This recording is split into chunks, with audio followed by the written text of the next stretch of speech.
Welcome to the Reality Revolution. I'm your host, Brian Scott. Today, we're going to talk about something super fascinating.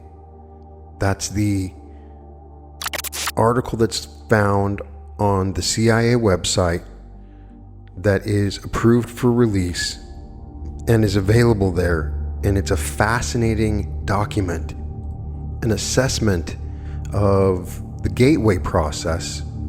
The Gateway process is a process developed by Robert Monroe, a really fascinating consciousness pioneer. If you ever want to read a really interesting book, just read his original book, and Journeys Out of the Body in 1971, where he talks about out-of-body experience.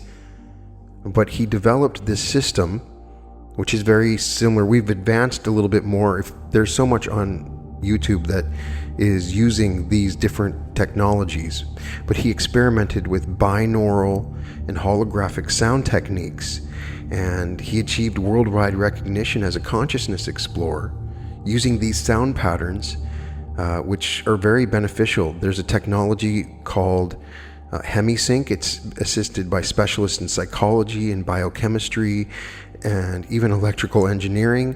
And if you read about it, there's even some places where they have actually found that using the Hemi-Sync technology can replace fentanyl in surgical situations. So it can actually be an actual scientific reducer of pain. And so he founded the Monroe Institute and wrote several other books. It's very interesting. He's been found all over the place. You can read, there's some articles in the Wall Street Journal. But it's always interesting to read an intelligent summary. This is done without bias. The person that's giving the intelligence is giving the actual truth of a particular situation. If you can ever read an intelligence analysis, it's the best, because you know you're not getting any BS. It's not like you're reading an article that has a certain spin on it. They just want to get to the truth. And this document really does a lot of things. It doesn't necessarily verify or contradict with anything we've talked about so far on the podcast. It could or it couldn't. It evokes a lot of different things that we've talked about, and in many ways may actually add credibility to everything we're talking about. Even Neville Goddard.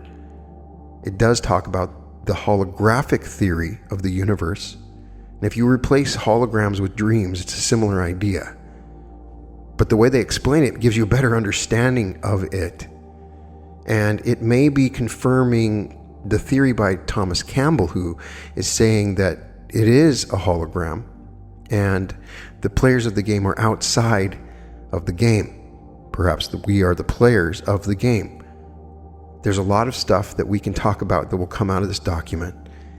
It proves things as simple as the law of attraction or reality transurfing or a number of different things. I still enjoy experimenting with different kinds of music. I do think that Metaverse's music is on the same level of Hemi-Sync, but I've listened to all their stuff and I've tested this stuff out. And the best summary I can give before we start is whether or not it's a valid process, I can't say. I think that is up to you to decide if it's a valid process. If you try it out, you can find on the internet, you can download it. There's an app where you can download Hemi-Sync. They're talking about in this document, a stream of energy is projected with total coherence of both frequency and amplitude, such that the surface area of a laser beam contains billions of times the concentrated energy found in a similar surface area on the sun. As the body is turned into a coherent oscillator vibrating in harmony with surrounding electrostatic medium, the specific exercises included in the Gateway meditations enjoin the participant to build up the energy field surrounding their body, presumably by using energy from the Earth's field, which the body is now entraining because of its ability to resonate with it. So in that way, it's similar also to the Merkaba, which is just a different technique. So the terms matter and energy may not be defined. It depends on how you define it. There's some different words. And Science knows that electrons, which spin in the energy field located around the nucleus of the atom, and the nucleus itself are made up of nothing more than oscillating energy grids. And they talk about accessing the consciousness grid of the hologram, which is discussed by Drunvalo Melchizedek in his wonderful movie, The Birth of a New Humanity, where he talks about the creation of the consciousness grid or the unity grid around the earth. So it could be something related to that.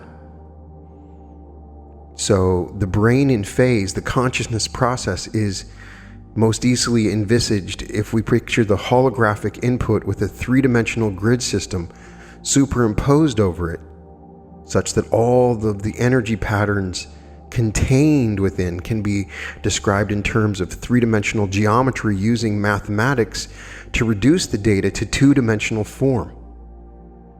To the extent that the gateway process succeeds for you in bringing about refinement in the energy matrix of the mind, it succeeds in expanding in altering the human consciousness so that it can perceive without recourse to the intercession of the physical senses, such that ever more of the universal hologram can ultimately be perceived and understood. But you can replace some of these words if you understand that everything's a hologram. If everything is a dream, it's somewhat similar, and everything is one thought, which would be a part of one hologram. And what is the point of the game? Well, we're learning that. But I wanted to read this to you, and I thought you might enjoy it because there's some incredibly twisted and fascinating stuff. And this can be found on the CIA.gov website, available for reading, approved for release. I believe the date here is 2003. This has been up. People haven't talked about it. The document was originally written in June of 1983. Subject: analysis and assessment of gateway process. To the Commander, U.S. Army Operational Group. Department of the Army, U.S. Army Operational Group, U.S. Army Intelligence and Security Command. Number 1. You tasked me to provide an assessment of the gateway experience in terms of its mechanics and ultimate practicality. As I set out to fulfill that tasking, it soon may become clear that in order to assess the validity and practicality of the process, I needed to do enough supporting research and analysis to fully understand how and why the process works. Frankly, sir, that proved to be an extremely involved and difficult business. Initially, based on conversations with a physician who took the gateway training with me, I had recourse to the biomedical models developed by Itzhak Bentov to obtain information concerning the physical aspects of the process. Then I found it necessary to delve into various sources for information concerning quantum mechanics in order to be able to describe the nature and functioning of human consciousness. I had to be able to construct a scientifically valid and reasonably lucid model of how consciousness functions under the influence of the brain hemisphere synchronization technique employed by Gateway. Once this was done, the next step involved recourse to theoretical physics in order to explain the character of the time-space dimension and the means by which expanded human consciousness transcends it in achieving Gateway's objectives. Finally, I again found it necessary to use physics to bring the whole phenomenon of out-of-body states into the language of physical science to remove the stigma of its occult connotations and put it in the frame of reference suited to objective assessment. 2. I began the narrative by briefly profiling the fundamental biomedical factors affecting such related techniques as hypnosis, biofeedback, and transcendental meditation so that their objective and mode of functioning could be compared in the reader's mind with the Gateway experience as the model of its underlying mechanics was developed. Additionally, that introductory material is useful in supporting the conclusions of the paper. I indicated that at the time these related techniques may provide useful entry points to accelerate movement into the Gateway experience. Niels Bohr, the renowned physicist, once responded to his son's complaints about the obtuse nature of certain concepts in physics by saying, "You are not thinking, you are merely being logical." The physics of altered human consciousness deals with some conceptualization that are not easily grasped or visualized exclusively in the context of ordinary left brain linear thinking. So, to borrow Dr. Bohr's mode of expression, parts of this paper will require not only logic but a touch of right brain intuitive insight to achieve a complete comfortable grasp of the concepts involved. Nevertheless, once that is done, I am confident that their construction and application will stand up to the test of rational critique. 4. Paradoxically, having gone to such great lengths to avoid trying to render judgments based on an occult or dogmatic frame of reference, in the end I found it necessary to return, at least briefly, to the question of the impact of the Gateway experience on common belief systems. I did so because, although it was essential to avoid attempting to render assessment in the context of such systems, I felt that it was necessary, after having completed the analysis, to point out the resulting conclusions do not do any violence to the fundamental mainstream of either Western or Eastern belief systems.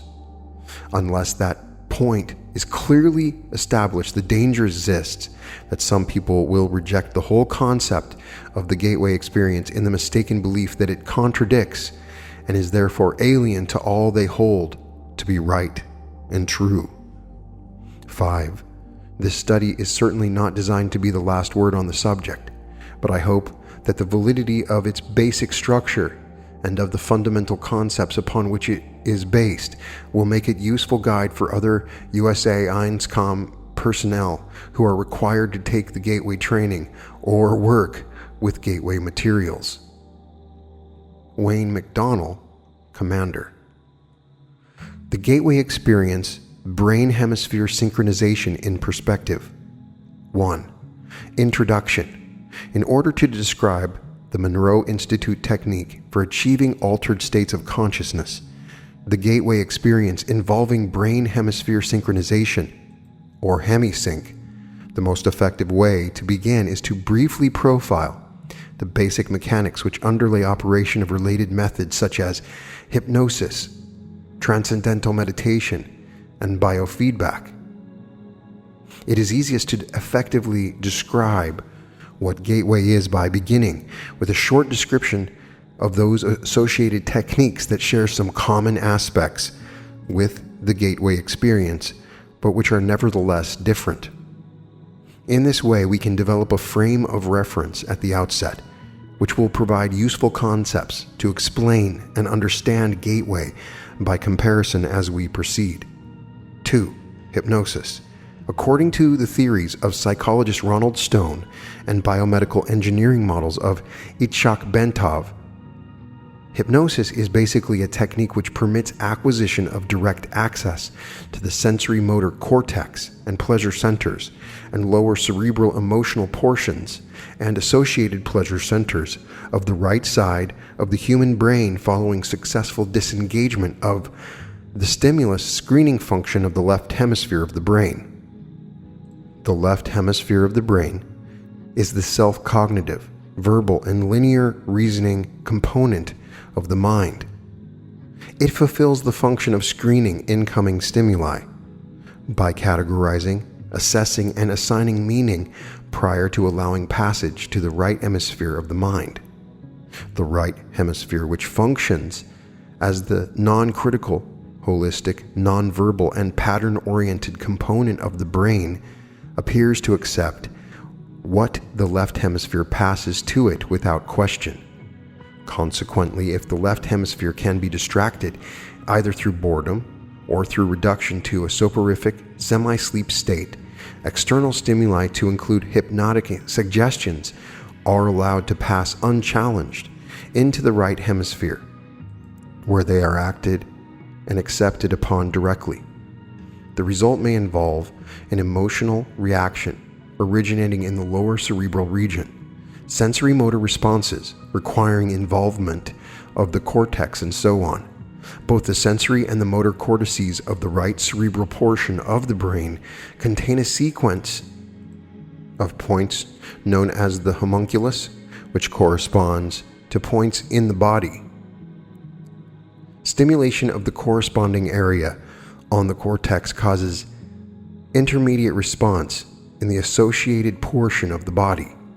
Consequently, induction of the suggestion that the left leg is numb, if it reaches the right hemisphere unchallenged and is referred to the appropriate pleasure centers located in the lower cerebral portion or in the cortex of the right hemisphere, thereby inducing the suggested feeling of euphoria. Finally, suggestions such as one that informs the hypnotic subject that he enjoys enhanced concentration or powers of memory would be responded to in the right hemisphere by accessing unused information storage capacity normally held in reserve as a result of left hemisphere selection and control processes. This aspect will become significant in the context of the gateway process, when attention is given to examining the way that hypnosis may be used to accelerate progress in the early stages of the gateway experience. 3. Transcendental Meditation. On the other hand, transcendental meditation works in a distinctly different fashion. In this technique, intense and protracted, single-minded concentration on the process of drawing energy up the spinal cord ultimately results in what appears to be creation of acoustical standing waves in the cerebral ventricles, which are then conducted to the gray matter in the cerebral cortex on the right side of the brain. As a result, according to Bentov, these waves will stimulate and eventually polarize the cortex in such a way that it will tend to conduct a signal along the homunculus starting from toes and on up. The Bentov biomedical model, as described in a book by Lee Sinella, MD, entitled Kundalini Psychosis or Transcendence, states that the standing acoustical waves are the result of the altered rhythm of heart sounds, which are occasioned by prolonged practice of meditation, and which set up sympathetic vibrations in the walls of the fluid-filled cavities, which comprise the third and lateral ventricles of the brain. In addition, according to Bentov, the states of bliss described by those whose Kundalini symptoms have completed the full loop along the hemispheres may be explained as a self-stimulation of the pleasure centers in the brain caused by the circulation of a current along the sensory cortex. Bentov also notes that most of the described symptoms start on the left side of the body, means that it is mostly a development occurring in the right hemisphere. Although normally a period of meditation involving intense concentration and practice for 5 years or some is required to bring up the Kundalini. Bentov states that exposure to mechanical or acoustical vibrations in the range of 4 to 7 Hz cycles per second for protracted periods may achieve the same effect. Bentov cites as an example repeated riding in a car whose suspension and seat combination produce the range of vibrations, or being exposed for long periods of time to these frequencies caused, for instance, by an air conditioning duct. He also notes that the cumulative effect of these vibrations may be able to trigger a spontaneous physio-kundalini sequence in susceptible people who have a particularly sensitive nervous system. 4. Biofeedback. The third consciousness-altering methodology, which will be briefly described, is biofeedback. Biofeedback is somewhat unique in that it actually employs the self-cognitive powers of the left hemisphere to gain access to such areas of the right brain as the lower cerebral motor and sensory cortices and assorted pain or pleasure centers. Instead of suppressing the left hemisphere as is done in hypnosis, or largely bypassing and ignoring it, as is done in Transcendental Meditation. Biofeedback teaches the left hemisphere first to visualize the desired result and then to recognize the feelings associated with the experience of successful right hemisphere access to the specific lower cerebral cortex, pain or pleasure, or other areas in the manner needed to produce the desired result. Special self-monitoring devices, such as the digital thermometer, are used to inform the left brain when it succeeds in keying the right hemisphere into accessing the appropriate area. Once this is done, the left brain can then repeatedly instruct the right brain to establish the pathways involved so as to produce the same external objective measures of success. In this way, the pathways are strengthened and emphasized to such an extent that left brain consciousness is enabled to access appropriate areas in the right brain using a conscious demand mode. For example, if the subject wishes to increase the circulation in the left leg, in order to speed up healing, he may concentrate with his left brain on achieving that result while carefully monitoring a digital thermometer connected to the left leg. When the concentrated effort begins to achieve success, the digital thermometer will register an increase in the temperature of the left leg. At that point, the subject can mentally, or left brain, associate the sensations experienced with the result achieved and can begin to emphasize by memory recall the same process to cause its strengthening by affirmation and repetition. In this way, pain can be blocked, healing can be enhanced, malignant tumors can apparently be suppressed and ultimately destroyed, the body's pleasure centers can be stimulated, and a variety of specific physiological results may be achieved. In addition, biofeedback may be used to greatly accelerate achievement of deep meditative states, particularly for beginners who have no experience in meditative techniques and whose progress in that methodology is enhanced through effective visualization and external objective affirmation. Display of the subject's brainwave pattern on a cathode ray tube has proven to be a laboratory-validated means by which subjects may quickly learn to place themselves in profoundly relaxed states, characterized by the sort of quietude and singularity of mental focus associated with advanced meditation. 5. Gateway and Hemi-Sync.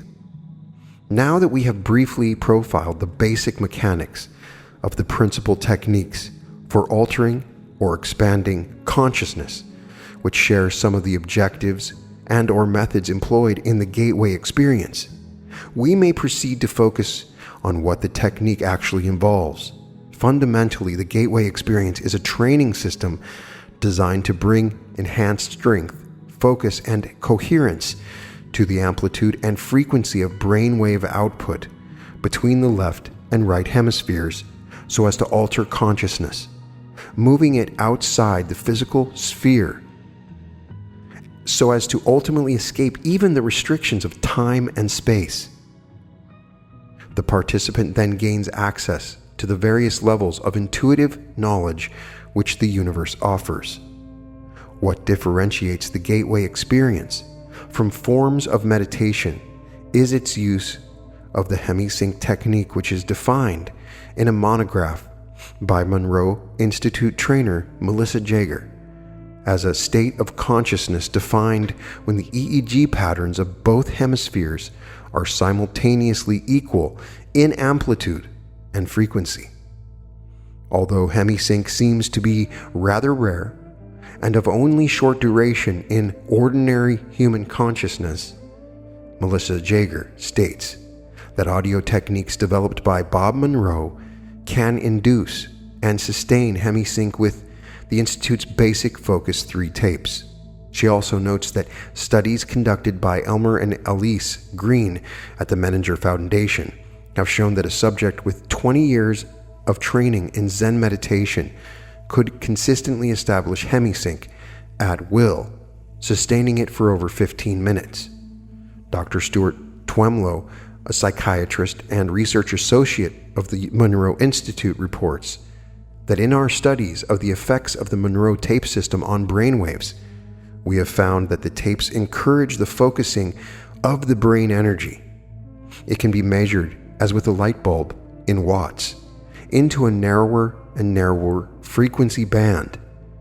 This focusing of energy is not unlike the yoga concept of one-pointedness, which we may translate in Western terms as a single-mindedness. Dr. Twemlow goes on to observe that as the individuals get into the tapes beyond Focus 3, there is a gradual increase in brainwave size, which is a measure of brain energy or power. 6. Lamp versus laser.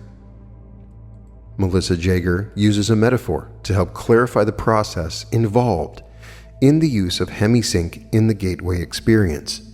She points out that the human mind, in its natural state, may be likened to an ordinary lamp, which expends energy in the form of both heat and light, but in a chaotic, incoherent way, which diffuses its energy over a wide area of rather limited depth. On the other hand, the human mind, under the discipline of Hemi-Sync, acts after the fashion of a laser beam, which produces a disciplined stream of light. The stream of energy is projected with total coherence of both frequency and amplitude, such that the surface area of a laser beam contains billions of times the concentrated energy found in a similar surface area on the sun. Gateway assumes that once the frequency and amplitude of the human brain are rendered coherent, it is possible to begin accelerating both so that the human mind is soon resonating at ever higher vibrational levels. The mind can then bring itself into synchronization with more sophisticated and rarefied energy levels in the universe. The mind, when operating at these increased rarefied levels, is assumed to be capable of processing the information thus received through the same fundamental matrix by which it makes sense of ordinary physical sensory input to achieve meaning in a cognitive context. Such meaning is usually perceived visually in the form of symbols, but may also be perceived as astonishing flashes of holistic intuition, or even in the form of scenarios involving both visual and oral perception. The mechanics by which the mind exercises the consciousness function will be addressed in more detail later in this paper. 7. Frequency following response.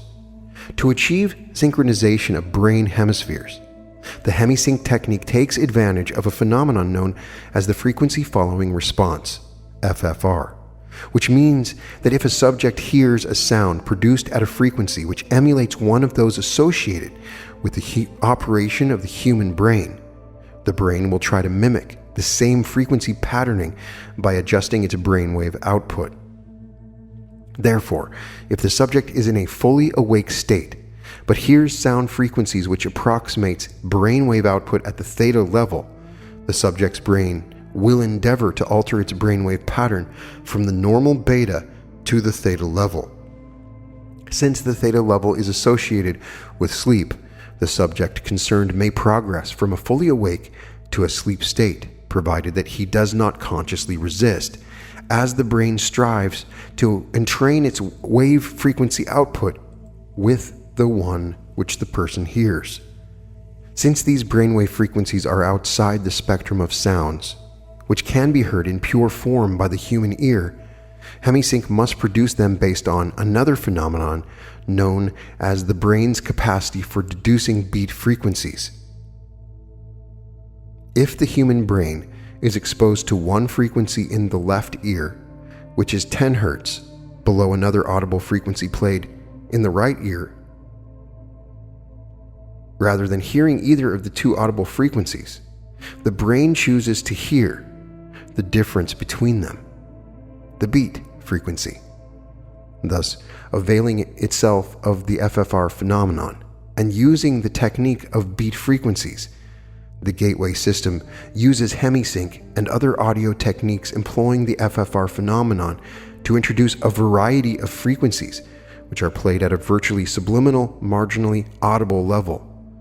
The objective is to relax the left hemisphere of the brain, place the physical body in a virtual sleep state, and bring the left and right hemispheres into coherence under conditions designed to promote the production of ever higher amplitude and frequency of brainwave output.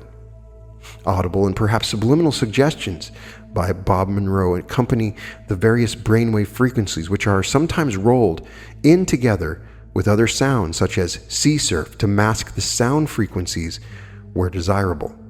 In this way, Gateway endeavors to provide the subject with the tools by which he may alter his consciousness based on his own volition over time through the repeated use of the tapes so as to access via intuitive means new categories of information not available to ordinary consciousness. 8. Role of resonance. However, brain coherence through entrainment to beat frequencies introduced via stereo headphones is only part of the reason why the Gateway system works. It is also designed to achieve the physical quietude characteristic of deep transcendental meditative states, which brings about a complete alteration of the fundamental resonance pattern associated with the sound frequencies produced by the human body. Yoga, Zen, or Transcendental Meditation, if practiced long enough, will produce a change in the sound frequency, which the human heart resonates through the entire body. According to Bentov, this change in resonance results from elimination of what the medical profession calls the bifurcation echo, so that the sound of the heartbeat can move synchronously up and down the circulatory system in harmonious resonance, approximately 7 times a second.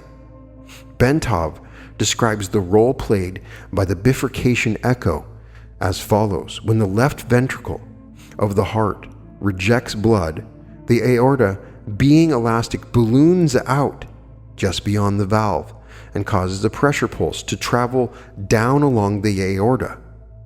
When the pressure pulse reaches the bifurcation in the lower abdomen, which is where the aorta forks in two to go into the legs, part of the pressure pulse rebounds and starts traveling up the aorta. If in the meantime the heart ejects more blood and a new pressure pulse is traveling down, these two pressure points will eventually collide somewhere along the aorta and produce an interference pattern. By placing the body in a sleep-like state, the Gateway tapes achieve the same goal as meditation in that it places the body in such a profoundly relaxed state that the bifurcation echo slowly fades away as the heart lessens the force and frequency with which it pushes blood into the aorta. The result is a regular, rhythmic sine wave pattern of sound, which echoes through the body and rises up into the head in sustained resonance. The amplitude of this sine wave pattern, when measured with a sensitive seismograph type instrument, is about 3 times the average of the second volume produced by the heart when it is operating normally. 9. Brain stimulation. Bentov's biomedical model shows that this resonance is of a considerable importance since it is directly transmitted to and impacts upon the brain. The resulting vibration is received and transmitted into the brain itself via the fluid-filled third and left ventricles located above the brainstem. An electromagnetic pulse is then generated which stimulates the brain to raise the amplitude and frequency of brainwave output, just as Dr. Twemlow observed in his research on the effects of the Hemi-Sync tapes. Also, the brain is contained in a tight membrane called the dura, which is in turn cushioned by a thin layer of fluid located between it and the skull. As the coherent resonance produced by the human heart in a state of profound relaxation reaches the fluid layer surrounding the brain, it sets up a rhythmic pattern in which the brain moves up and down approximately 0.005 to 0.010 millimeters in a continuous pattern. The self-reinforcing character of a resonant behavior accounts for the body's ability to sustain this movement despite the minimal level of energy involved. In this way, the entire body, based on its own micromotion, functions as a tuned vibrational system which transfers energy in a range between 6.8 and 7.5 hertz into the Earth's ionosphere cavity, which itself resonates at about 7 to 7.5 hertz of this process, Bentov states. This is occurring at a very long wavelength of about 40,000 km, or just about the perimeter of the planet.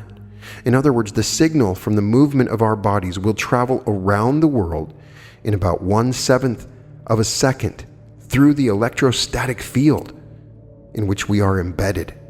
Such a long wavelength knows no obstacles, and its strength does not attenuate much over large distances.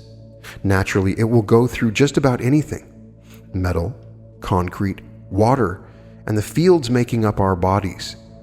It is the ideal medium for conveying a telepathic signal.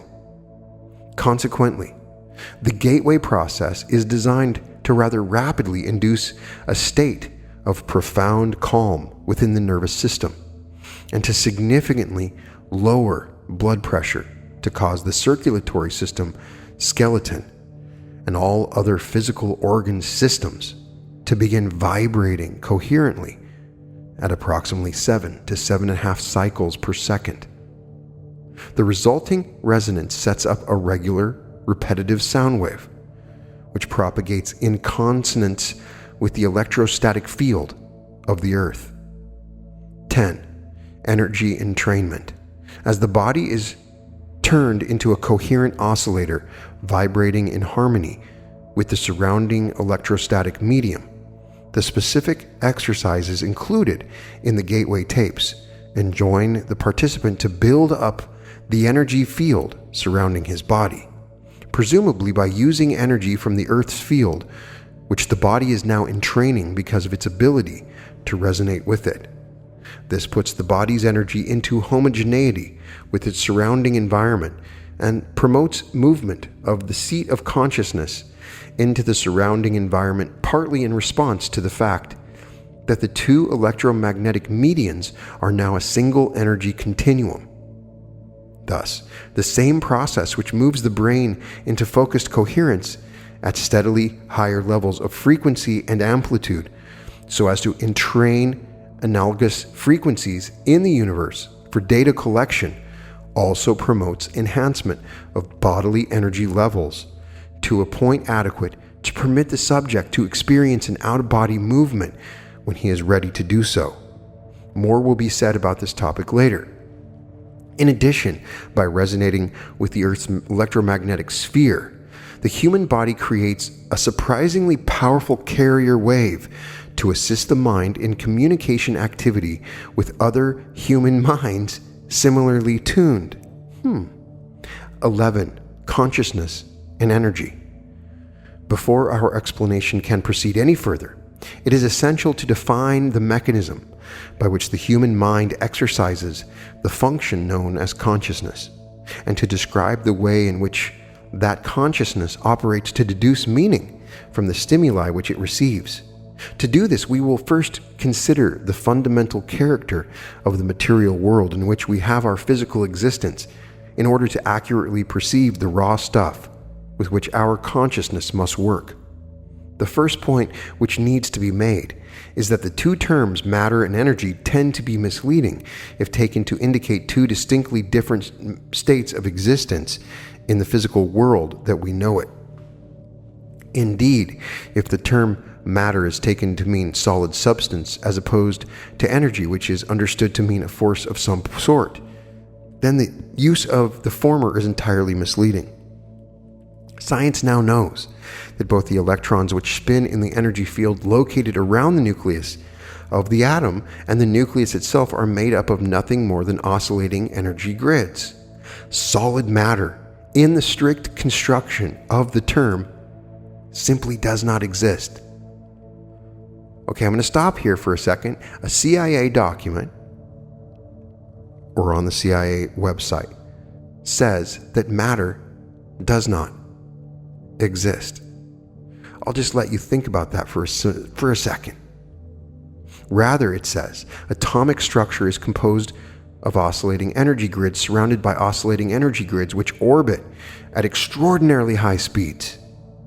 In his book Stalking the Wild Pendulum, Itzhak Bentov gives the following figures. The energy grid which composes the nucleus of the atom vibrates at approximately 10 to the 22 hertz, which mean 10 followed by 22 zeros. At 70 degrees Fahrenheit, an atom oscillates at the rate of 10 to the 15 hertz. An entire molecule composed of a number of atoms bound together in a single energy field vibrates in the range of 10 to the 9 hertz. A live human cell vibrates at approximately 10 to the 3 hertz. The point to be made is that the entire human being, brain, consciousness, and all, is like the universe which surrounds him, nothing more or less than an extraordinarily complex system of energy fields. The so-called states of matter are actually variances in the state of energy, and human consciousness is a function of the interaction of energy in two opposite states, motion versus rest, in a manner described in the following paragraph. 12. Holograms. Energy creates, stores, and retrieves meaning in the universe by projecting or expanding at certain frequencies in a three-dimensional mode that creates a living pattern called a hologram. The concept of the hologram can be most easily understood by using an example cited by Bentov, in which he asks the reader to visualize a bowl full of water into which 3 pebbles are dropped. As the ripples created by the simultaneous entry of the 3 pebbles radiate outward towards the rim of the bowl, Bentov further asks the reader to visualize that the surface of the water is suddenly flash frozen so that the ripple pattern is preserved instantly. The ice is removed, leaving the 3 pebbles still laying at the bottom of the bowl.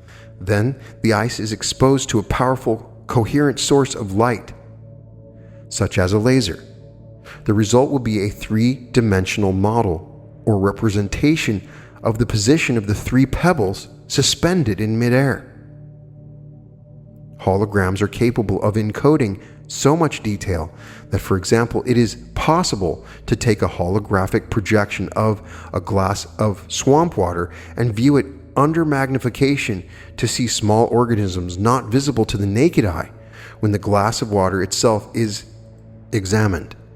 The whole concept of holography, despite its scientific implications, has only been known to the physicists since the underlying mathematical principles were worked out by Denis Gabor in 1947. He later won a Nobel Prize for his work. Laboratory demonstration of Gabor's work only occurred years later, following invention of the laser.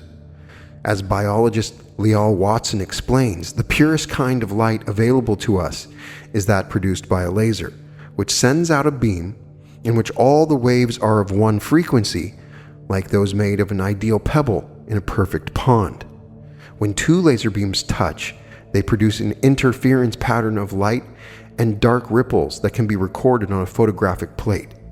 And if one of the beams, instead of coming directly from the laser, is reflected first, often objects such as a human face, the resulting pattern will be very complex indeed, but it can still be recorded. The record will be a hologram of the face. 13. The part encodes the whole. Of further importance is the fact that even if we dropped our frozen hologram of the ripple pattern on the floor and broke it into a number of pieces, each individual piece would recreate the entire holographic image all by itself. The smaller the pieces, the fuzzier, the more distorted would be the resulting holographic projection, but the fact remains that a whole projection could nonetheless be made. The key to creating any hologram is that energy in motion must interact with energy in a state of rest or non-motion. In the foregoing example, the pebbles represent energy in motion, while the water, before its agitation by the pebbles, represent energy at a state of rest. To activate, or in effect to perceive, the meaning of a holograph, energy, in this case a coherent light source such as a laser beam, must be passed through the interference pattern generated by the interaction between the moving energy and the energy at rest. In the simple example given by Bentov, this requirement was fulfilled by holding the frozen interference pattern in front of the coherent light to project the three-dimensional holographic image into space. As Marilyn Ferguson, editor of the Brain Mind Bulletin, tells us, another feature of a hologram is its efficiency. Billions of bits of information can be stored in a tiny space. The pattern of the holographic photograph is stored everywhere on the plate. 14. The consciousness matrix. The universe is composed of interacting energy fields, some at rest and some in motion. It is in and of itself one gigantic hologram of unbelievable complexity. According to the theories of Karl Pribram, a neuroscientist at Stanford University, and David Bohm, a physicist at the University of London, the human mind is also a hologram which attunes itself to the universal hologram by the medium of energy exchange, thereby deducing meaning and achieving the state which we call consciousness. With respect to states of expanded or altered consciousness, such as Gateway uses, the process operates in the following way. As energy passes through various aspects of the universal hologram and is perceived by the electrostatic fields which comprise the human mind, the holographic images being conveyed are projected upon those electrostatic fields of the mind and are perceived or understood to the extent that the electrostatic field is operating at a frequency and amplitude that can harmonize with and therefore read the energy carrier wave pattern passing through it. Changes in the frequency and amplitude of the electrostatic field, which comprises the human mind, determines the configuration and hence the character of the holographic energy matrix, which the mind projects to intercept meaning directly from the holographic transmissions of the universe. Then, to make sense of what the holographic image is saying to it, the mind proceeds to compare the image just received with itself. Specifically, it does this by comparing the image received with that part of its own hologram which constitutes memory, by registering differences in geometric form and in energy frequency. The consciousness perceives, as psychologist Keith Floyd puts it, contrary to what everyone knows is so, it may not be the brain that produces consciousness, but rather consciousness that creates the appearance of the brain. 15. Brain in phase. The consciousness process is most easily envisaged if we picture the holographic input with a three-dimensional grid system superimposed over it, such that all of the energy patterns contained within it can be described in terms of three-dimensional geometry using mathematics to reduce the data to two-dimensional form. Bentov states that scientists suspect that the human mind operates on a simple binary go, no-go system, as do all digital computers. Therefore, once it superimposes a three-dimensional matrix over holographic two-dimensional form, it can completely process it using its fundamental binary system, just as any computer made by the hand of man can process volumes of data and make various comparisons between the data and information stored in its digital memory. Our minds operate in the same way, perceiving by comparison only. Bentov states the proposition this way: our whole reality is constructed by constantly making such comparisons. Whenever we perceive something, we always perceive differences only.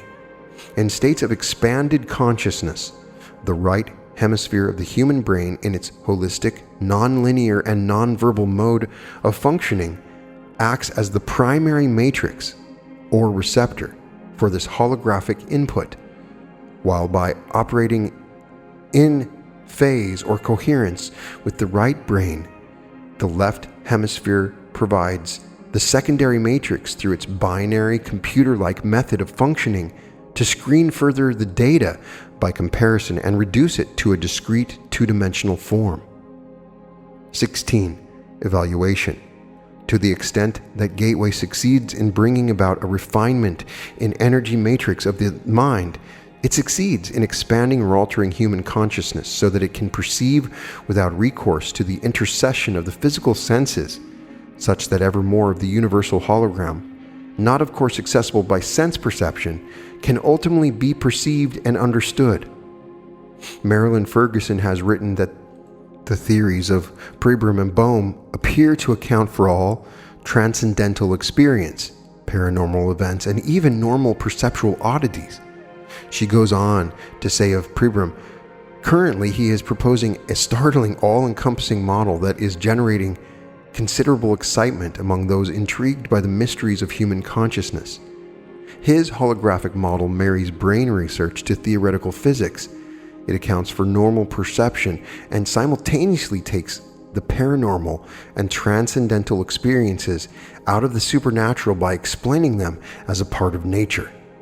Like certain strange discoveries of quantum physics, the radical reorientation of this theory suddenly makes sense of paradoxical sayings of mystics throughout the ages. 17. Self Cognition. To complete our outline of the process by which the mind achieves and exercises consciousness, we must also describe the mechanism which accounts for the aspect of human thought that differentiates it from consciousness of plants or animals, i.e. self-cognition. Humans not only know what they know, they are able to monitor the process of their own thinking and maintain an awareness of it. Moreover, they can conduct a comparative assessment evaluating the functioning of their thought processes against various objective standards they have adopted.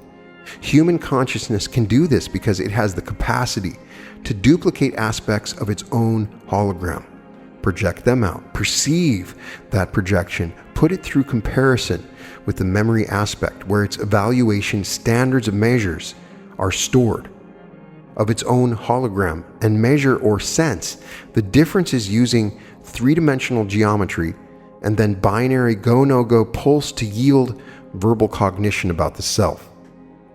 18. Time-space dimension. Up to this point, our discussion of the Gateway process has been relatively simple and easy to follow.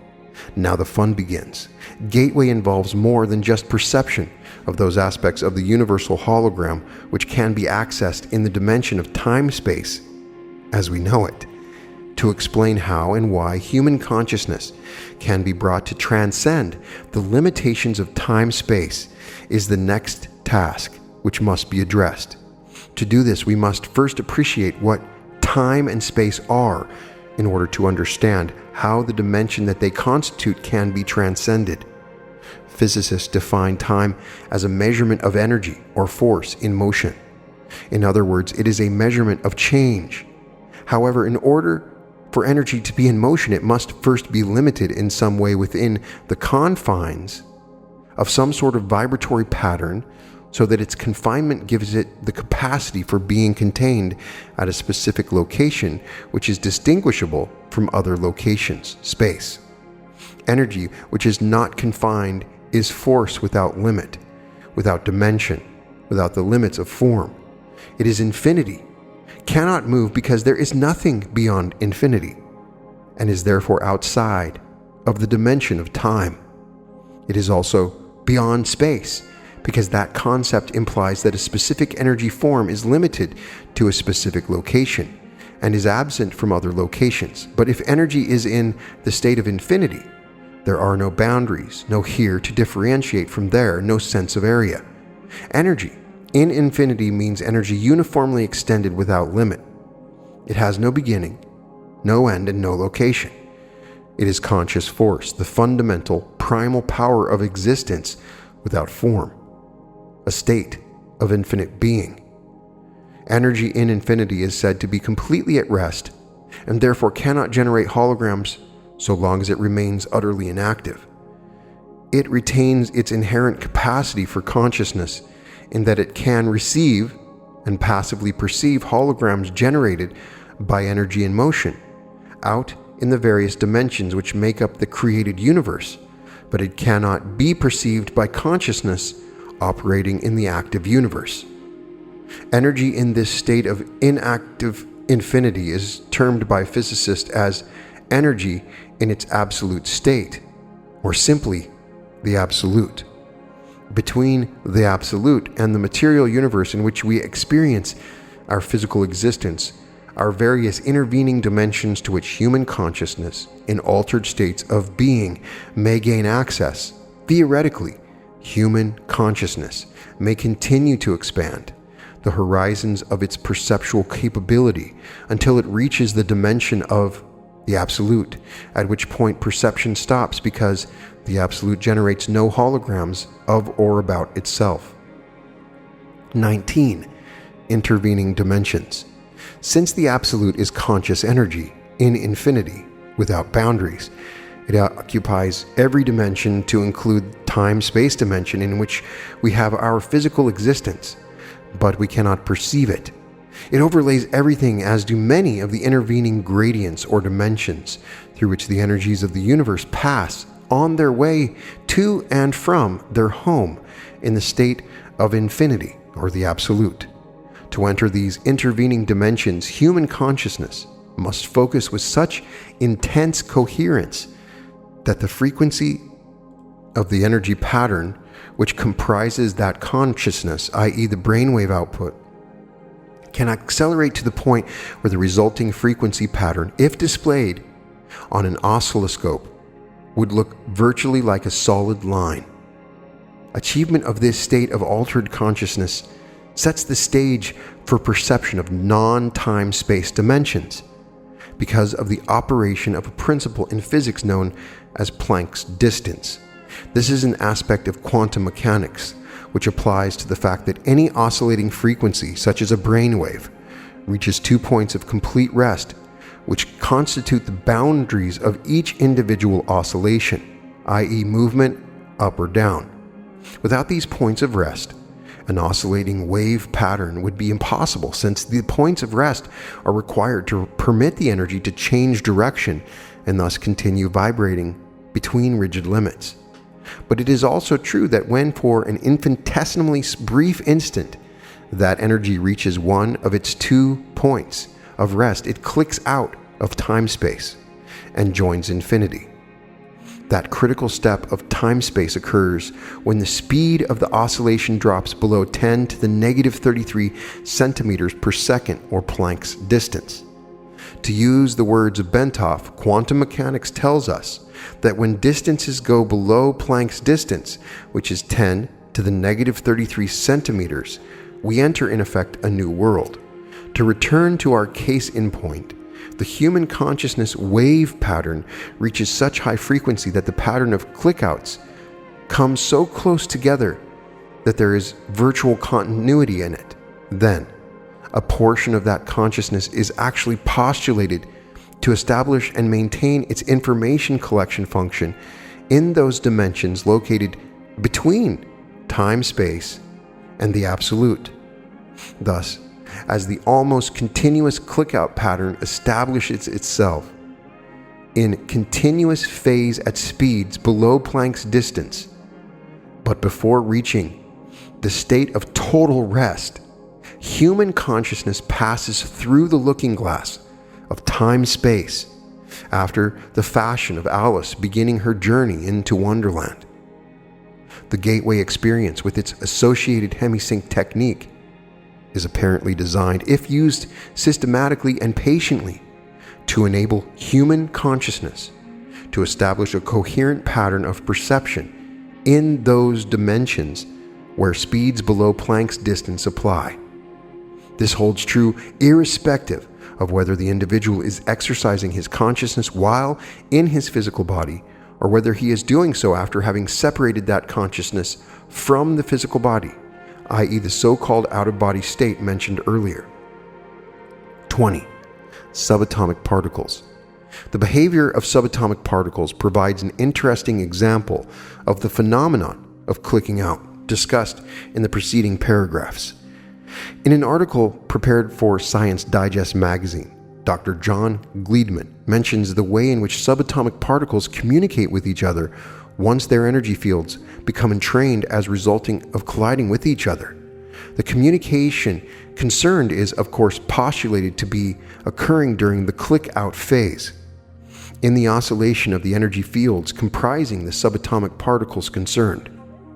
It is this cause which accounts for the cross-communication at which, in terms of time-space velocities, would seem to involve speeds in excess of light. In reality, Einstein's theory of relativity is not being invalidated, but rather the communication concerned is taking place outside the dimension of time-space, to which the theory of relativity is strictly confined. Specifically, Dr. Gleedman tells us quantum theory postulates a kind of long-range Siamese twin effect whenever two subatomic particles collide and then go different ways. Even when the particles are halfway across the universe from each other, it says they instantaneously respond to each other's actions. And in so doing, they violate relativity's ban on faster-than-light velocities. Indeed, regarding attempts to quantify what is known about the behavior of energy in dimensions, apparently outside of time-space, Bentov speaks about courageous physicists who are working on hypothetical particles called tachyons, which can move at speeds higher than light. The speed of tachyons starts just above the speed of light and ranges all the way to infinite velocities. 21. Dimensions in between. Now that we have postulated the legitimacy of the assertion that the energy forms which compose consciousness can move beyond the time-space dimension, we need to turn our attention to the energy forms which inhabit those dimensions between time-space and the absolute. In so doing, we may better perceive the form that reality assumes when we encounter it in those intermediate dimensions.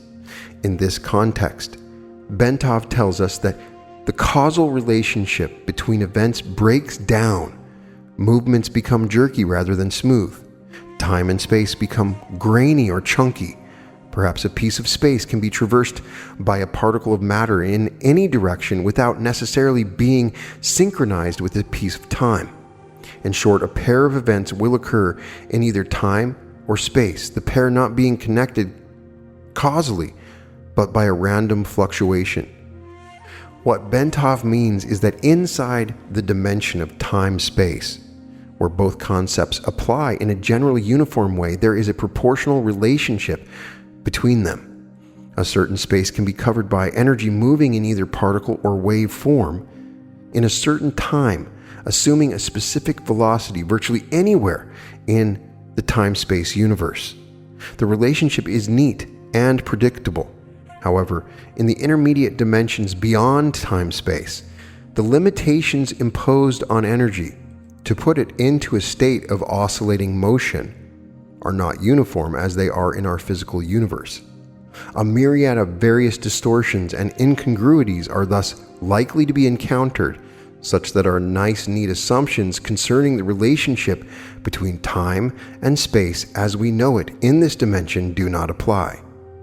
But even more important, access is opened to both the past and the future when the dimension of current time-space is left behind. 22. Special status, out-of-body experience. Although human consciousness can, with enough practice, move beyond the dimension of time-space and interface with other energy systems in other dimensions, the entire process is appreciably enhanced if that consciousness can be detached in large measure from the physical body before such interface is attempted, Once an individual becomes proficient in the technique of out-of-body movement and then reaches the point where he is able to break out of time-space while out of his body, he gains the advantage of clicking out part of his enhanced consciousness while starting from a base located much closer to the dimension which he wishes to communicate. In other words, since he is starting from a point much higher up, to use an analogy from time-space context, that part of his consciousness involved in clicking out will have that much more time to interact in dimensions beyond time-space, because less time is required to traverse the intervening layers. Moreover, once the individual is able to project his consciousness beyond time-space, that consciousness would logically tend to entrain its frequency output with the new energy environment to which it is exposed, therein greatly enhancing the extent to which the individual's altered consciousness may be further modified to achieve a much heightened point of focus and a much refined oscillating pattern. As a result, a self-reinforcing process should ensue, whereby the farther consciousness in the out-of-body state can be projected beyond the time-space dimension, the more its level of energy output would be enhanced, thus promoting the potential for still further travel. The tentative conclusion to be drawn is that the out-of-body state may be regarded as an extremely effective way of accelerating the process of enhancing consciousness and of interfacing with dimensions beyond time-space. If the practitioner of the Gateway technique has a choice of concentrating on achieving and exploiting the out-of-body experience, as opposed to concentrating his full efforts on expanding his consciousness exclusively from a physical base, the former would appear to promise much faster and more impressive successes than does the latter. 23. Absolute in perspective. It may be helpful at this point to pause and recap the major aspects of our intellectual journey from time-space to the realm of the absolute. We have spoken at some length concerning the incredibly complex hologram which is created by the intersection of energy patterns generated by the totality of all dimensions of the universe, time-space included. We have noted that our minds constitute energy fields which interact with various aspects of this hologram to deduce information which is ultimately processed through the left hemisphere of our brains to reduce it to a form that we may employ for the process we call thinking. We have implied that this hologram is the finite embodiment in active energy form of the infinite consciousness of the Absolute. It is the title we assign to that vast pool of energy in a state of perfect rest over which the physical universe is layered, and from whence it comes. Incidentally, to describe this, Bentoff uses the analogy of a very deep sea, comparing the still depths of the sea to the dimension of the Absolute while assigning the storm-tossed waves above to represent the physical universe with which we are familiar. The slightly agitated currents of the sea to be found in between the turbulent surface and the totally still depths represent energy in the process of either going into rest, i.e. approaching infinity, or coming out of rest. 24. From Big Bang to Torus. Working from the widely accepted Big Bang theory, Bentoff presents a conceptual model to depict the process of time-space evolution, the relative position of the universal hologram. That hologram is often called a torus because it is thought to have the overall shape of an immense self-contained spiral, basing his thesis on recent studies concerning the distribution of quasars, quasi-stellar objects, and operating on the premise that in the universe smaller processes tend to be mirror images of larger ones, i.e. the pattern of electrons around the nucleus of an atom mirrors the way planets orbit their suns, and so on. Bentoff postulates the following scenario, taking his cue from the observed capability of quasars to eject enormously concentrated beams of matter from their interiors in a controlled, non-concentric version of the Big Bang. He envisages a similar process occurring in the generation of the universe, noting that those galaxies located to the north of our own galaxy are moving away faster than those located to the south, and that those to the east and west are demonstrably more distant.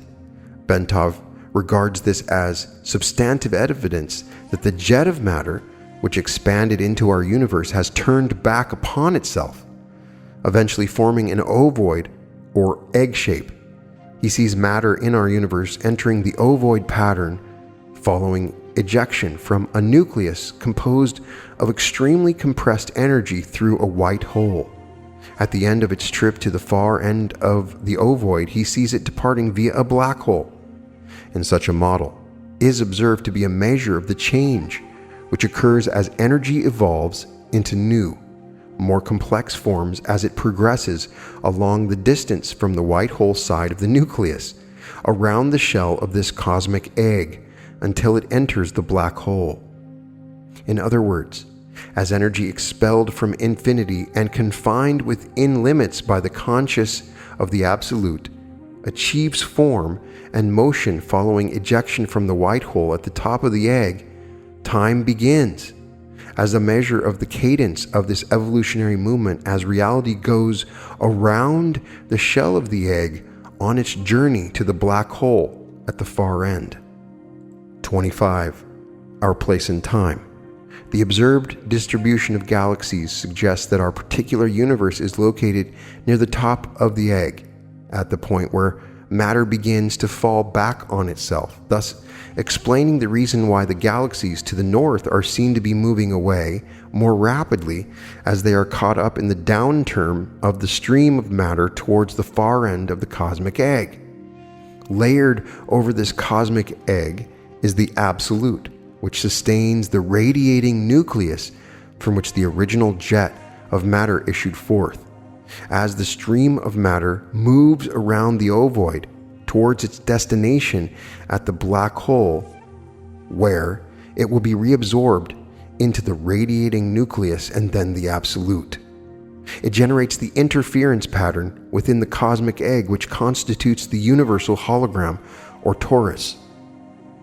Since the Torus is being simultaneously generated by matter in all the various phases of time, it reflects the development of the universe in the past, present, and future, as it would be seen from our particular perspective in one phase of time. By reflecting on this model, it becomes possible to see how human consciousness brought to a sufficiently altered focus state could obtain information concerning the past, present, and future, since they all exist in the universal hologram simultaneously. In the case of the future, because all of the consequences of the past and present can be seen coming together in the hologram such that the future can be predicted or seen with total accuracy. Moreover, it is possible to see how the implosion of energy patterns would cross and recross to create an incredibly complex four-dimensional hologram, or torus, in spiral shape, in reflection of the multidimensional developing pattern of evolution. All of the movements of the energies which comprise the universe leave their mark and hence tell their story throughout time. 26. Quality of consciousness. We noted earlier that the out-of-body state involves projection of a major portion of the energy pattern that represents human consciousness, so that it may move either freely throughout the terrestrial sphere for purposes of information acquisition, or into other dimensions outside of time-space, perhaps to interact with other forms of consciousness within the universe. Consciousness is the organizing and sustaining principle that provides the impetus and guidance to bring and keep energy in motion within a given set of parameters, so that a specific reality will result. When consciousness reaches a state of sophistication in which it can perceive itself, its own hologram, it reaches the point of self-cognition. Human beings have this form of elevated consciousness, as does the Absolute, but in case of the latter, it is a function of energy and its associated quality of consciousness in infinity, omniscience, and omnipotence in perceptual unity. When energy returns to a state of total rest within the Absolute, it returns to the continuum of consciousness in the pool of limitless, timeless perception that resides there. Thus, the more complex an energy system in the material state, the more consciousness it possesses to maintain its reality. Our consciousness, therefore, is that differentiated aspect of the universal consciousness which resides within the Absolute. It accounts for the organization of the energy patterns which constitute our physical body, but is distinctly separate from and superior to it.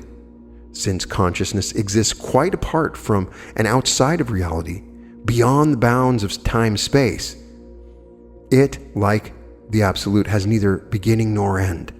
Reality has both a beginning and an end because it is bound within time-space. But the fundamental quantum of energy and its associated consciousness is eternal. When reality ends, its constituent energy simply returns to infinity in the Absolute. 27. Consciousness in perspective. Having ascertained that human consciousness is able to separate from physical reality and interact with other intelligences in other dimensions within the universe, and that it is both eternal and destined for ultimate return to the Absolute, we are faced with the question, so what happens then? Since memory is a function of consciousness and therefore enjoys the same eternal character as the consciousness which accounts for its existence, it must be admitted that when consciousness returns to the Absolute, it brings with it all the memories it has accumulated through experience in reality. The return of consciousness to the Absolute does not imply an extinction or the separate entity which the consciousness organized and sustained in reality. Rather, it suggests a differentiated consciousness which merges with and participates in the universal consciousness and infinity of the Absolute without losing the separate identity and accumulated self-knowledge which its memories confer upon it.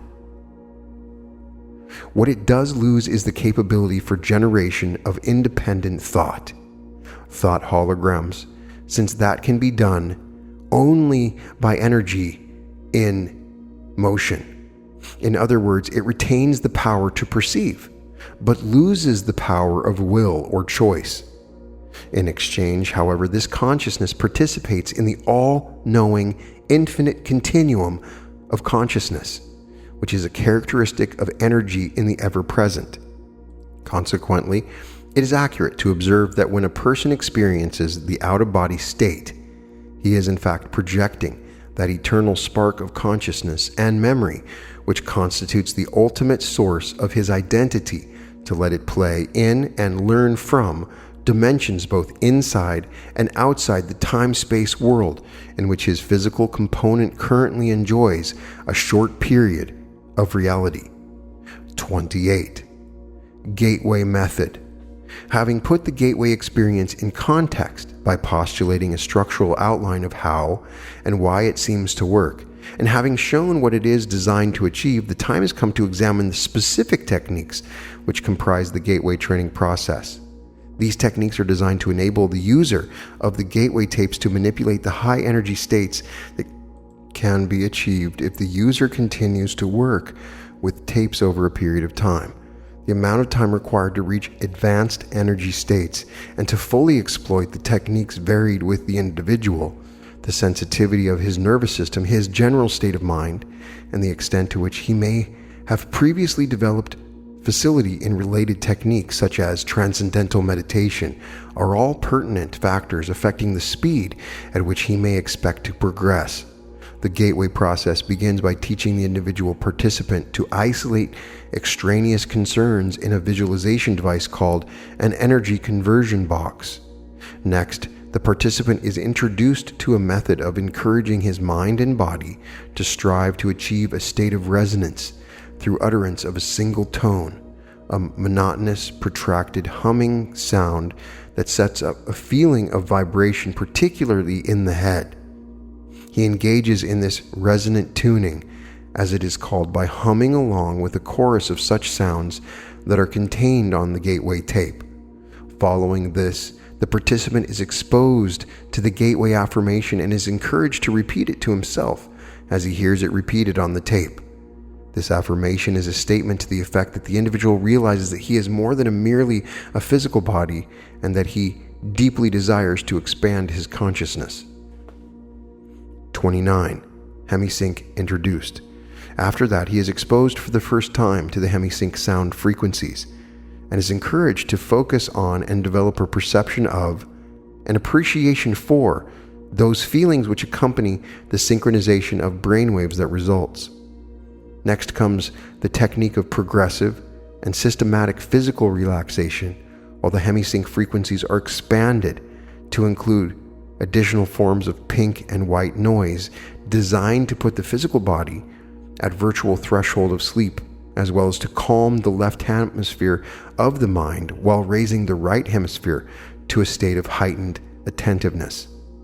Once all of this is achieved, the participant is invited to envisage creation of an energy balloon comprised of an energy flow beginning at the center of the top of the head and extending down in all directions to the feet. The energy involved in this flow then proceeds up through the body and back out into the balloon pattern again.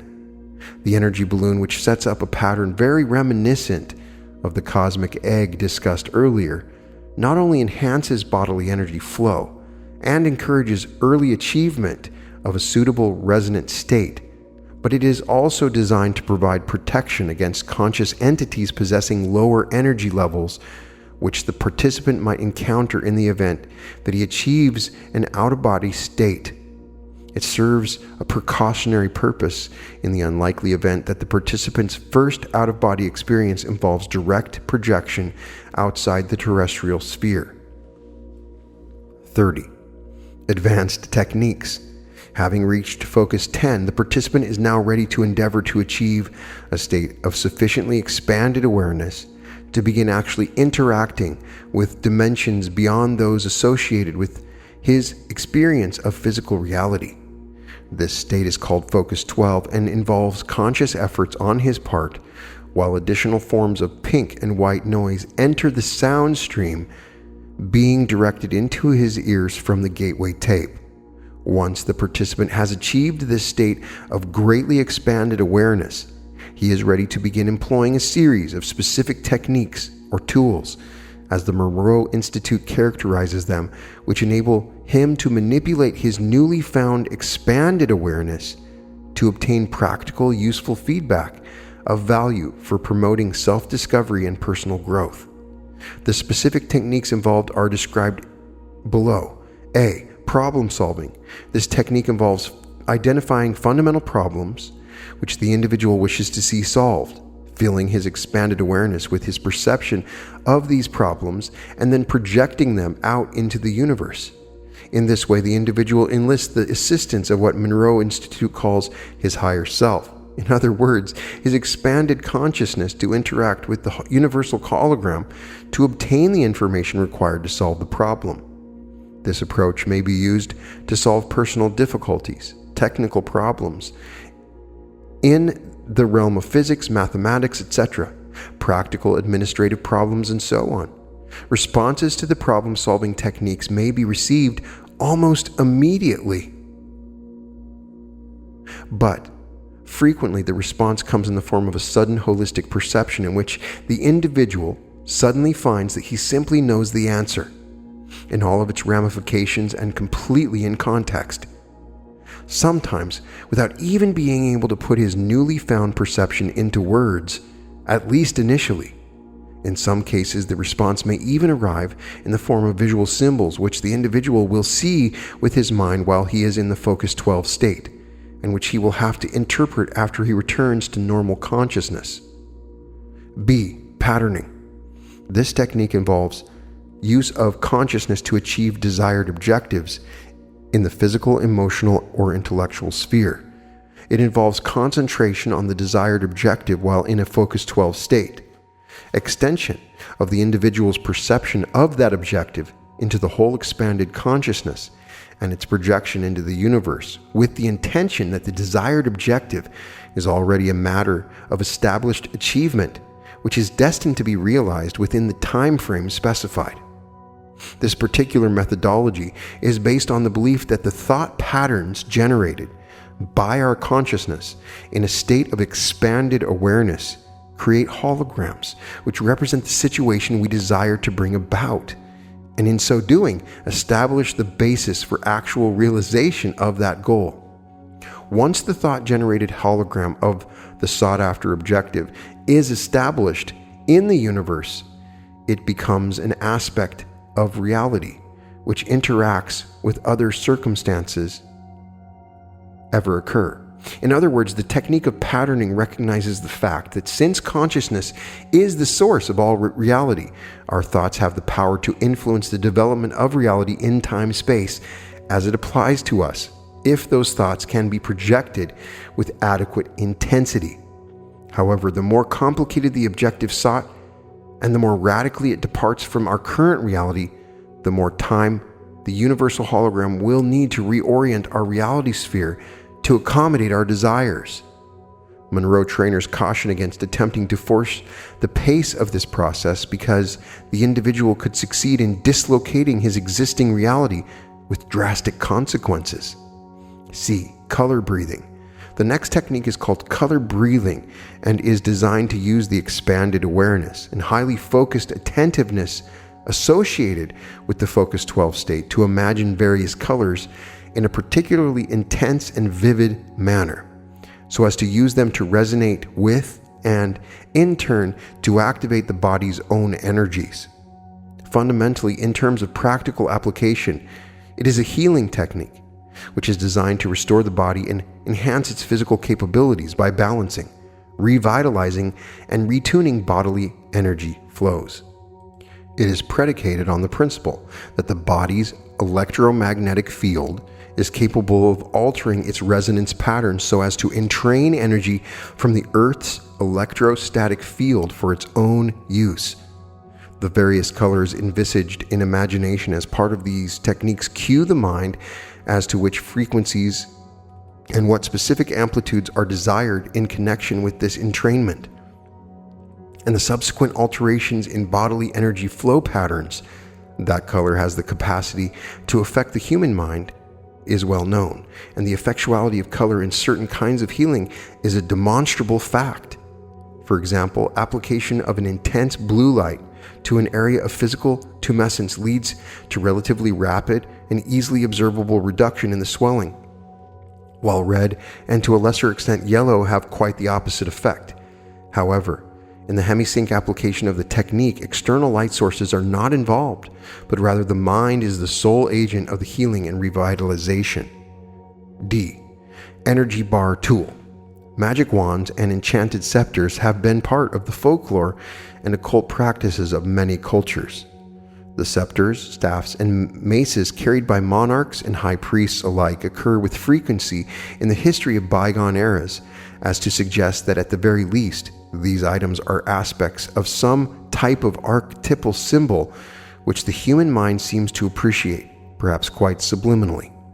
In any case, the energy bar tool technique involves envisaging a small, intensely pulsating dot of light, which the participant charges in his imagination with enormous energy until it is virtually pulsating. The participant then extrudes the dot into the shape of a sparkling, vibrating cylinder of energy, which he then uses to channel force from the universe to selected parts of his body for purposes of healing and revitalization. E. Remote viewing. In addition, the energy bar tool is used as a portal for initiating a follow-on technique called remote viewing. In this context, the participant turns his bar of energy into a whirling vortex, through which he sends his imagination in search of new and illuminating insights. The apparent purpose of the symbolism involved in the vortex seems to cue the subconscious and convey to it instructions as to what the participant wishes to do, but in terms of non-verbal symbols which the right hemisphere of the mind is capable of understanding. F. Living body map. This technique provides amplification for application of the energy bar tool, as a means of healing specific areas or systems of the human body. The configuration of the participant's body is imagined, and then the various major systems such as the nervous and circulatory systems are envisaged in appropriate colors within the confines of the outline being held in imagination. The energy bar tool is then applied to energizing, balancing, and healing in whatever manner the participant desires. In the process, the participant visualizes the various streams of colored energy flowing out of the tool into the organ system or area upon the revitalization or healing application being made. Since colors are the result of differing wavelengths of light, which is to say energy at various frequencies, this technique operates on the assumption that as the human body is composed of energy, it can be vitalized and healed through the additive application of additional energy provided that the energy is applied in the appropriate form. G. Focus 15. Travel into the past. All of the preceding techniques are conducted at the level of expanded awareness known as Focus 12. However, the technique of time travel into the past involves further expansion of consciousness through the inclusion of additional levels of sound on the Hemi-Sync tapes. Some of the sound is probably merely an intensification of the basic Hemi-Sync frequencies designed to further modify brainwave frequency and amplitude. Other aspects of the added sound patterns appear to be designed to provide subtle, almost subliminal suggestions to the mind as to what is desired by way of further expanded consciousness, so as to support the verbal suggestions and instructions also contained on the tape. Even the instructions are highly symbolic, with time being visualized as a huge wheel in the universe with various spokes, each of which gives access to a different part of the participant's past. Focus 15 is a very advanced state and is extremely difficult to achieve. Probably less than 5% of all participants in any given gateway experience actually fully achieve the Focus 15 state during the course of the approximately 7 days of training. Nonetheless, Monroe Institute trainers affirm that with enough practice, eventually Focus 15 can be achieved. They also state that not only the individual's past history is available for examination by one who has achieved Focus 15, but other aspects of the past with which the individual himself has had no connection may also be accessed. Focus 21, the future, the last and most advanced of all the focus states associated with the Gateway training program, involves movement outside of boundaries of time-space as in Focus 15, but with attention to discovering the future rather than the past. The individual who has achieved this state has reached a truly advanced level. Except in unusual circumstances, it is probably not attainable except by those who have conditioned themselves through long application of meditation, or by those who have practiced long and hard through the use of Hemi-Sync tapes for a period of months, if not years. 31. The out-of-body movement. This remarkable phenomenon has been saved for discussion in detail until last, because of the interest which it occasions and special circumstances involved in its attainment. Monroe Institute stresses that the Gateway program was not established solely for the purpose of enabling participants to obtain the out-of-body state, nor does the program guarantee that most participants will succeed in doing it during the course of the training at the Institute.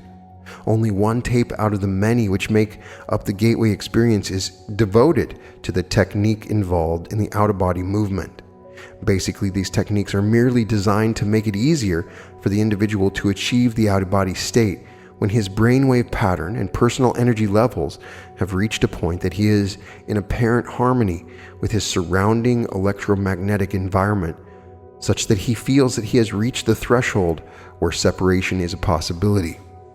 To facilitate achieving the out-of-body state, Bob Monroe, the founder of Monroe Institute, is quoted in a recent magazine article as saying that in order to assist the participant, the particular Hemi-Sync tape concerned with that technique employs beta signals of around 2877.3 CPS or cycles per second. Since 30 to 40 CPS is considered to be the normal range for beta wave brainwave signals, those associated with the wakeful state, it is apparent that the Monroe Institute is convinced that the same heightened state of brainwave frequency output which promoted Altered states of consciousness is also an important consideration in assisting in achievement of out-of-body states. The actual techniques employed for separating from the body involve such simple maneuvers as rolling out, lifting out, after the fashion of a telephone pole, wherein the individual separates in a rigid, head-first manner such that he finds himself standing at attention at the foot of his physical body and sliding out through either end of his body. 32.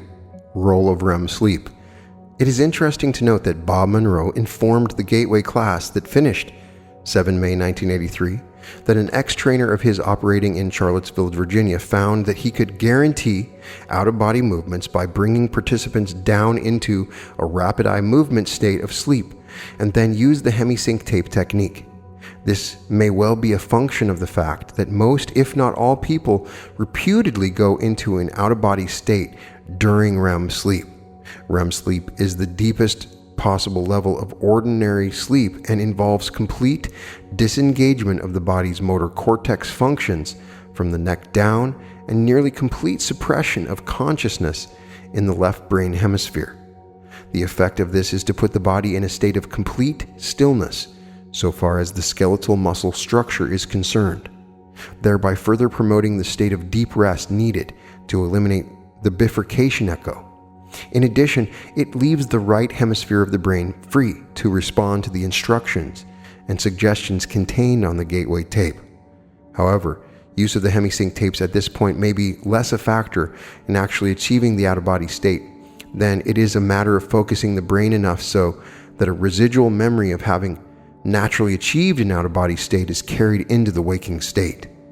Indeed, it may even be postulated that some dreams associated with deep levels of sleep are in fact functions of the same kind of altered consciousness involved in interaction with the universe that plays a role in all the focus 12, 15, and 21 states described above.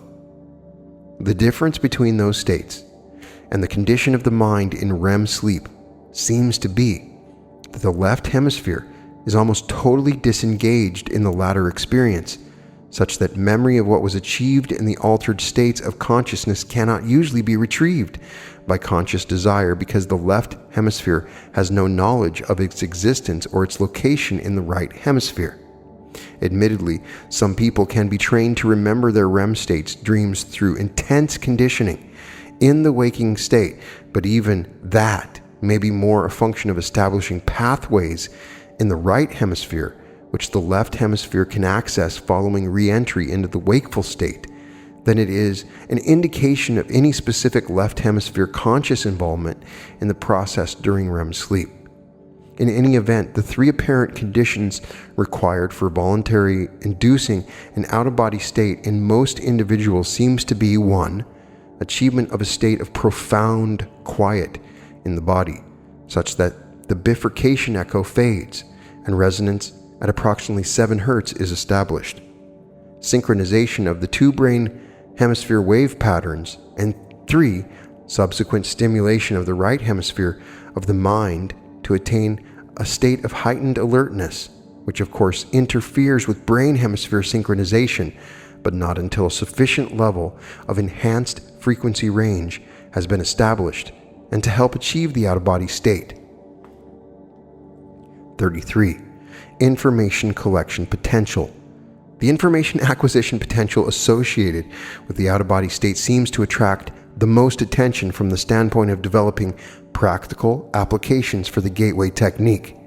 Unfortunately, although the out-of-body state can apparently be achieved by many people without excessively expending time and effort, the purposes to which it can be put are currently limited by the fact that although individuals in that state may travel anywhere on an instantaneous basis in either the terrestrial or in other spheres, information distortion in the former context remains a major concern. To date, according to one of the trainers at Monroe Institute, numerous experiments have been conducted involving persons moving from one coast to the other in the out-of-body state to read a series of 10 computer-generated numbers in a university laboratory. Although most have acquired enough of the digits to make clear that their consciousness was present, none have succeeded in getting all 10 correct. This seems to be a function of the fact that physical reality in the present is not the only holographic influence which the individual may encounter in an out-of-body state. There are also energy patterns left by people or events occurring at the same physical site, being viewed from the past rather than the present. In addition, since thoughts are the product of energy patterns, and energy patterns are reality, it may also be possible that individuals encounter thought forms while in an out-of-body state, which mingle with physical reality and are not easily differentiated. Finally, as Melissa Jager writes, there is another potential problem area in the sense that holograms can be viewed pseudoscopically, that is to say inside out or backwards, just as well as they can be seen in proper perspective. Some of the distortions occurring may ultimately prove to be traceable to this cause, because in the out-of-body state, an individual may perceive the holographic energy patterns given off by people or things interacting in time-space reality in a somewhat distorted form. 34. Belief system considerations. In 1967, Alexandra David Neal and Lama Yongden wrote a book entitled Secret Oral Techniques in Tibetan Buddhist Sects, from which the following quote is taken. "The tangible world is movement, say the masters, not a collection of moving objects, but movement itself. There are no objects in movement. It is the movement which constitutes the objects which appear to us. They are nothing but movement. This movement is a continued and infinitely rapid succession of flashes of energy. In Tibetan, Tasal or Shog, all objects perceptible to our senses, all phenomena of whatever kind and whatever aspect they may assume, are constituted by a rapid succession of instantaneous events. The classic description of the universal hologram is to be found in a Hindu sutra, which says, 'In the heaven of Indra, there is said to be a network of pearls so arranged that if you look at one, you see all the others reflected in it.' I have cited this quotation because it shows the concept of the universe, which at least some physicists are now coming to accept is identical in its essential aspects with the one known to the learned elite in selected civilizations and cultures of the high attainment in the ancient world. The concept of the cosmic egg, for example, is well known to scholars familiar with ancient writings of Eastern religions. Nor are the theories presented in this paper at variance with the essential tenets of Judeo-Christian stream of thought. The concept of visible reality, i.e. the created world, as being an emanation of an omnipotent and omniscient divinity who is completely unknowable in his primary state of being. The absolute at rest in infinity is a concept straight out of Hebrew mystical philosophy. Even the Christian concept of the Trinity shines through the description of the absolute as presented in this paper. The description of energy, while the infinite self-consciousness resident in that energy providing the motive force of will to bring a portion of that energy into motion to create reality, corresponds with the sun. This is so because in order to attain self-consciousness, the consciousness of the absolute must project a hologram of itself and then perceive it. That hologram is a mirror image of the absolute in infinity, still exists outside time and space, but is one step removed from the absolute and is the actual agent of all creation, all reality, and the eternal thought or concept of self, which results from this self-consciousness, serves. 37. Motivational aspects. It is a step-by-step procedure which involves repetitive practice of the techniques concerned, using each new insight as a means of penetrating farther during the next practice session. But the rate of progress is so much faster with the Gateway approach than it is with Transcendental Meditation or other forms of mental self-discipline, and its horizons seem to be so much wider than that of the discipline needed to practice. It would seem to be within the means of even the impatient, result-oriented, skeptical pragmatist of our society. Unlike yoga and other forms of Eastern mental discipline, Gateway does not require the infinite patience and total personal subservience to and faith in a system of discipline designed to absorb all the individual's energies over most of a lifetime. Rather, it will begin to produce at least minimal results within a relatively short time, such that enough feedback is available to motivate and energize the individual to continue working with it. Indeed, the speed with which an individual may expect to progress seems less a function of the number of hours spent practicing than it is a question of the speed with which he or she is able to use the insights gained to release anxieties and stresses within both the mind and the body. These points of energy blockage seem to provide the principal barriers to achieving enhanced energy states and focus of mind needed for rapid progression. The more compulsive, the more uptight the individual may be at the outset, the more barriers he or she will encounter to achieving a deep or immediate experience. But as the insights begin to come and the blockages begin to dissolve, the way ahead becomes increasingly clear, and the value of Gateway moves from status of a matter of intellectual assessment to one of personal experience. 38. Conclusion. There is a sound, rational basis in terms of physical science parameters for considering Gateway to be plausible in terms of its essential objectives. Intuitional insights of not only personal, but of a practical and professional nature would seem to be within bounds of reasonable expectations. However, a phased approach for entering the Gateway experience in an accelerated mode would seem to be required if the time needed to reach advanced states of altered consciousness is to be brought within more manageable limits from the standpoint of establishing an organization-wide exploitation of Gateway's potential. The most promising approach suggested in the foregoing study involves the following steps. A. Begin by using Gateway Hemi-Sync tapes to achieve enhanced brain focus and to induce hemisphere synchronization. B. Then add strong REM sleep frequencies to induce left brain quiescence and deep physical relaxation. C. Provide hypnotic suggestions designed to enable an individual to induce deep auto-hypnotic state at will. D. Use auto-hypnotic suggestions to attain much enhanced focus of concentration and motivation in rapidly progressing through Focus 12 exercises. E. Then repeat steps A and B following use of the auto-hypnotic suggestion that an out-of-body movement will occur and be remembered. F. Repeat step E to achieve facility in gaining out-of-body state.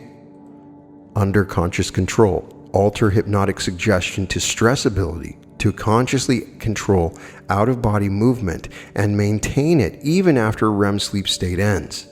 G. Approach Focus 15 and 21 objectives, escape from time-space, and interact with new dimensions from the out-of-body perspective. H. Use multi-focus approach to solve problem of distortion in terrestrial information gathering trips.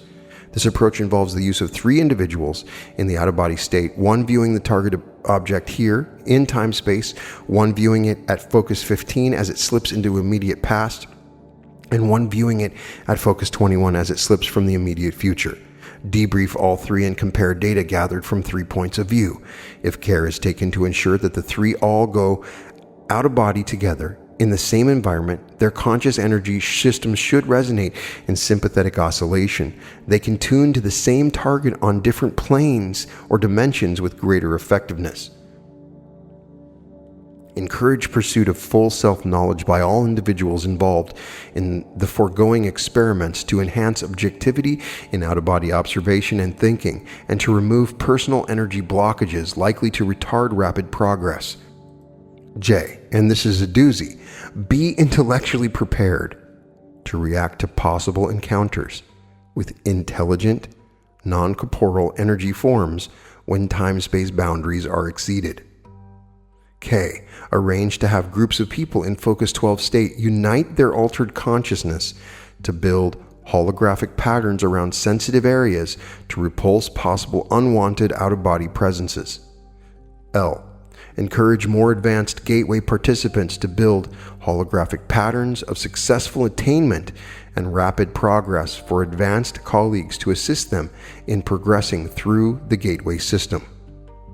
If these experiments are carried through, it is to be hoped that we will truly find a gateway to Gateway and to the realm of practical application for the whole system of techniques which comprise it. And that is this incredible intelligence document, and I think the only way to do this justice is to read it in full. Even when I kind of skimmed through it and stuff stood out, to sit and read it in full was really mind-blowing and confirms a lot of stuff we already knew. Clearly, I've been using a lot of these techniques already in my meditations. I use Hemi-Sync technology with binaural beats all the time. There have been binaural beats played throughout this entire episode. I use them in my meditations all the time. We've used multiple different frequencies in every way, shape, and form, inducing theta and beta and alpha. If you check out earlier meditations, I've done that as well. And when I have affirmations that play in both sides, we're trying to sync up both of the brains as they listen to it. I have done these things. This also really confirms Dr. Joe Dispenza's assertions and the HeartMath Institute's assertions about coherence, explaining why when the heart is in coherence with the brain, that flow of energy and how that enhances everything.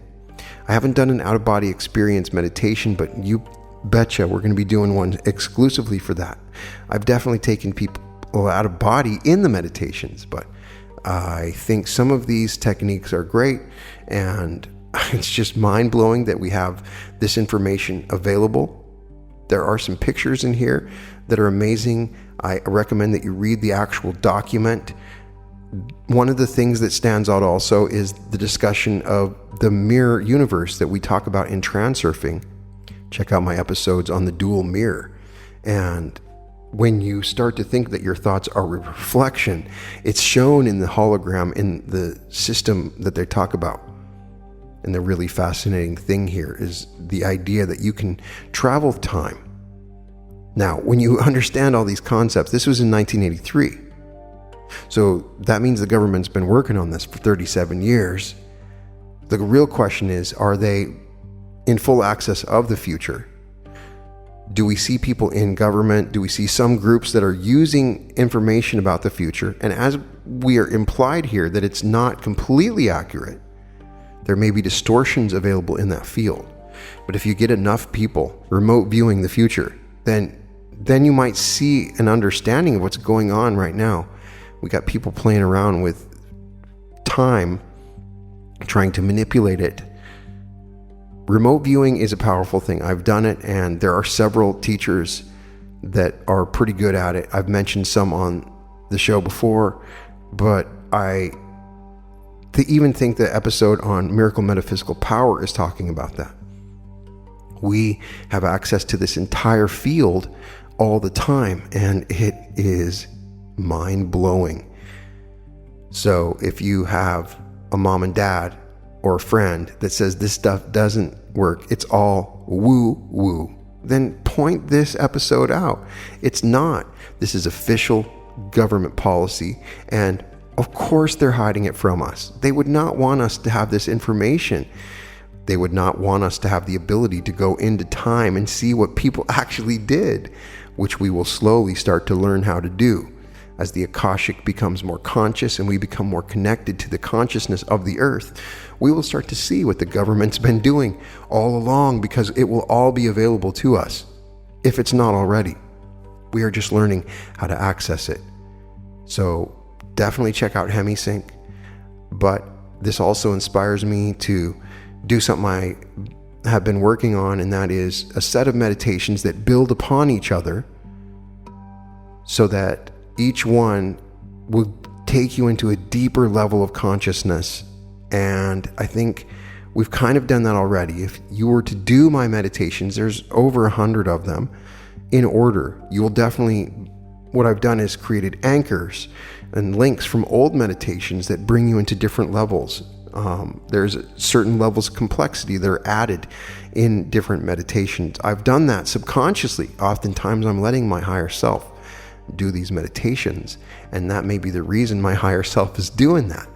So obviously this gives us a very important reassurance that working with our consciousness is helpful. I would love to know what you think, and it's amazing that it's posted. I would like to know what happened with this program. There are several authors that have discussed this, but I'm sure there's so much that we just simply don't know. So tell me what you think. Put in the comments what you think. Are we living in a hologram? Is everything around you just simply a hologram? Is this a simulation? Now, I don't know. Is it like the Matrix? It could be.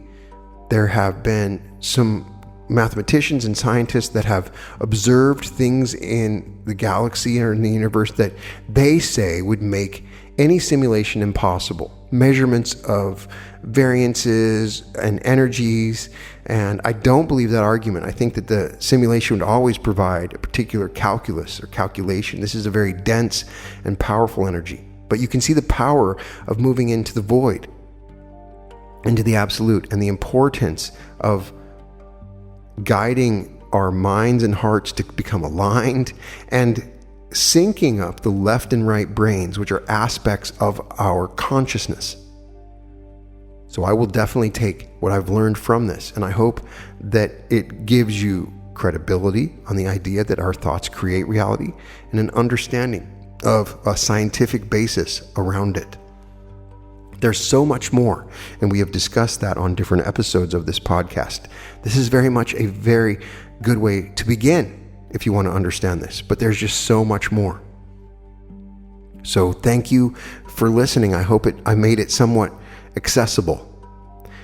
If you got some more analysis that you'd like to send me from the intelligence community that I can read, then send it to me, because it is some of my favorite stuff to read, because it's done in a non-biased manner, and it would be amazing to go into the files and see what else they've done. Obviously, an analysis and assessment was done by the CIA at some point of the Law of One.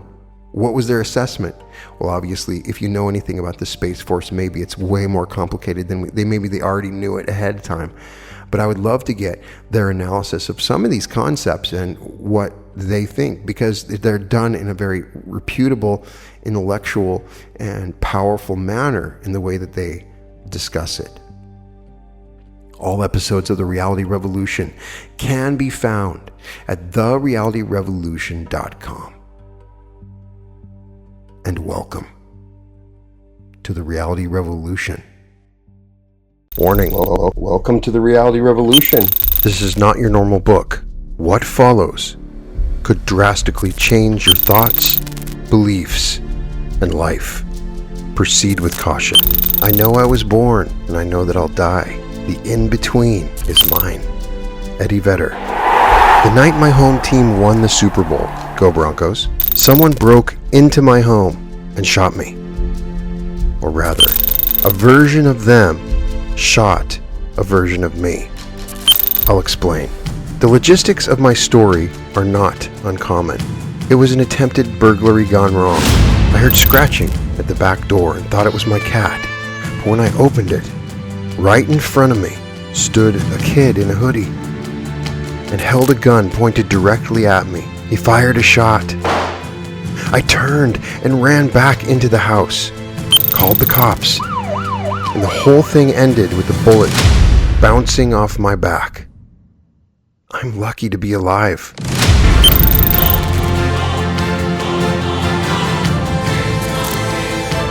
I'm your host, Brian Scott.